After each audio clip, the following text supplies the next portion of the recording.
Iowa Live's Lou Seipolt, weekdays on Local 5. This is Good Morning Iowa. This morning at 5, nearly 24 Fort Dodge residents left without a place to live. The latest on an apartment fire in that city over the weekend. And as President-elect Trump looks to fill out his cabinet, some of the new claims against some of his picks.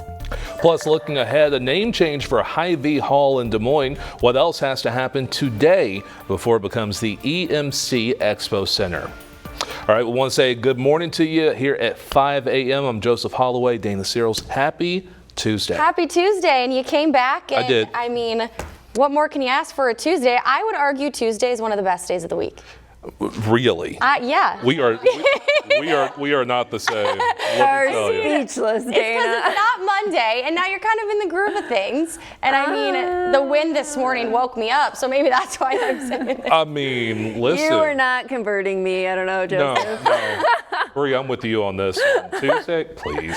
But we're going to just take it to the weather now. We're going to talk about the rain, which underperformed. We were forecasting 1 to 2 inches. We saw less than an inch across central Iowa. So the heaviest did stay west of I-35. As we populate, these are radar estimated totals, but light off to the east. We saw the heavier out to the west. We kind of split the difference. Des Moines Airport did get half an inch. Right now, we do have those clouds overhead right now. The last of it is all twisting out of the state. There is still some drizzle out there, some foggy drizzle, but by and large, most of us are going to be dry. We are going to be mild, but ooh, that wind is howling this morning. We already have sustained wind speeds 20 to 25 miles per hour, so it is going to be windiest this morning, but still very breezy as we go through the afternoon. Temperatures aren't going anywhere. They're going to stay into those 50s. We will have periods of sun, periods of clouds, but yeah, plan on that wind all day long, Joseph. We will certainly be doing so. Thank you, Bree. Let's take a look at at traffic. Apparently, I'm losing my voice here this morning. Okay, looking at just what the conditions are looking like outside, you should not have any problems. Yeah, you do have some wet roads, but aside from that, nothing is slowing you down. So if your commute is going from Ames to downtown Des Moines, no need to add any additional time. Same if you're driving from the East Mixmaster to the West Mixmaster and from Adel to the West Mix.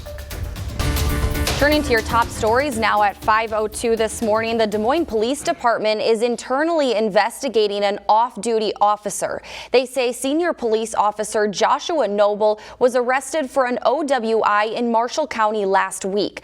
Other citations brought against Officer Noble at the time include improper lane use and open container.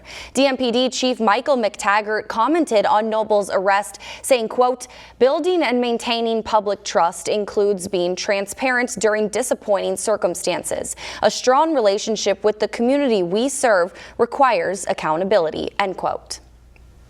Also new this morning, a jury trial is now scheduled for next July for Nathaniel Bevers McGivney. He's charged with the first-degree murder of Farnhamville teen Michelle Luna Jackson a couple of months ago. He was also charged with abuse of a corpse. Bevers McGivney has pleaded not guilty. We're going to keep following this story for you. And happening today, a number of people will look to make the High Trestle Trail a little easier to use for snowmobile use. The Boone County Conservation Board is set to hold a public meeting tonight. The Saylorville Dam Snowmobile Club says they want to use the High Trestle Trail and make it easier to reach their snowmobile club trails. And because of a greater interest from the public to debate if snowmobiles should be allowed on the trail, the meeting is moved to the boardroom in the Boone County Courthouse. Tonight's public meeting is set to begin at 6 p.m. Time now is 5:04 this morning. 19 people in Fort Dodge are figuring out their next steps after a weekend apartment fire forced them out of their homes. 6 people were also hurt. Several people were trapped on the apartment's 3rd floor. One woman life-flighted to the University of Iowa Hospital with serious burn injuries. Our Meghan MacPherson is live in studio this morning with an update on the victims' conditions and the ongoing investigation. Meghan, do officials know how this fire started? Well, as of now, Dana, the cause of the fire is still under investigation. It's a big question that's still up in the air, but it was a scary scene at the apartment on Central Avenue on Sunday. Those flames breaking out while most residents were fast asleep. The Fort Dodge Fire Department also says it's too early to tell if the building was a total loss, but the damage left behind is evident. John Daniel owns Daniel Pharmacy, which is just across the street. He says his daughter told him about the fire around 8 Sunday morning. Daniel's business did not sustain any damage, but what concerned him most was the residents and the landlord of the complex, now left with a building that may not be salvageable. It's an old building and the fellow's been trying to fix it up for years and he's on a limited budget. And there's enough damage there that I would think that the repairs would be much more than what the building would be worth. Lieutenant Paramedic Devin Schuster of Fort Dodge Fire says there were at least 24 firefighters on scene. He credits their preparation and bravery with saving lives in this emergency situation. And we are still waiting to learn more about the victims' conditions from officials, so stay with us here on Local 5 for the latest. Dana. All right, Megan, thank you so much. Well, turning now to Trump's transition. This morning, President-elect Trump is standing by his pick for Attorney General Matt Gaetz. A lawyer is now coming forward claiming the former congressman flew 2 women to New York and paid them for sex. The lawyer says one of his clients also testified she saw Gaetz having sex with a 17-year-old girl.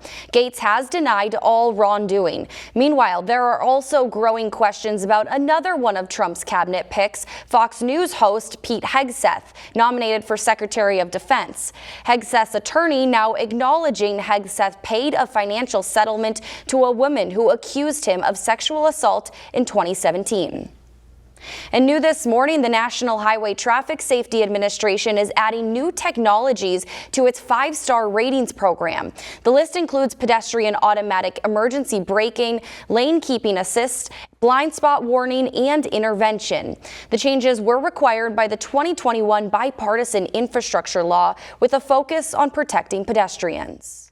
Time now is 5:06. Happening today, the Polk County Board of Supervisors is expected to approve the new name for a part of the Iowa Event Center. The space, now called Hy-Vee Hall, will be soon known as the EMC Expo Center. EMC Insurance secured naming rights for the next decade. Hy-Vee has held naming rights for the past 20 years, but the company ultimately decided not to renew its contract. EMC is a national insurance carrier with its headquarters just a few blocks away from the Iowa Event Center. A venue like this is so important for a city of our size, and the sponsorship is an opportunity for us to support future growth as well as communicate our company purpose to a much larger audience. Once everything is formalized, the name change will take effect at the first of the year. And this comes after Ankeny-based Casey's secured naming rights to the Iowa Event Center's main venue last month. The current Wells Fargo Arena will become the Casey Center next July. Like Hy-Vee, Wells Fargo did not renew its contract with the Event Center. Now Casey's also holds naming rights for a decade. At 5:07 new this morning, you'll have more options to fly out of Des Moines International Airport through Allegiant, the airline that maintains a base here. That's right, and they say that they're planning to fly to Jacksonville, Florida, and also to Boston. So mark your calendars. Allegiant says that the Jacksonville flights will begin May 22nd of next year. The flights to Boston will start the next day on May 23rd. Allegiant is also offering some special one-way fares. Time for a Local 5 weather impact. Bree, like I said this morning, I walked outside and I had just the whoosh of cold air on me.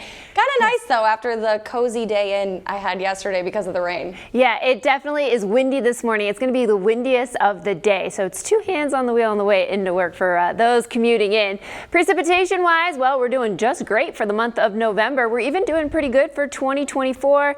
We're up over 1.5 inches on the month, and we're just about where we need to be for 2024. We're still on the plus side of things. Today, we are going to have some patchy drizzle just this morning. We're going to have a mix of sun and clouds throughout the day. Gusty west winds, gusting worse this morning than they are this afternoon, but still very breezy, and temperatures are going to be steady.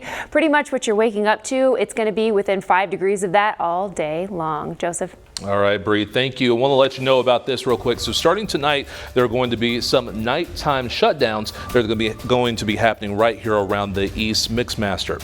So beginning at 10 p.m., crews will close the westbound I-80 ramp to northbound I-35 and eastbound I-35-80 to northbound I-35 ramp, among others.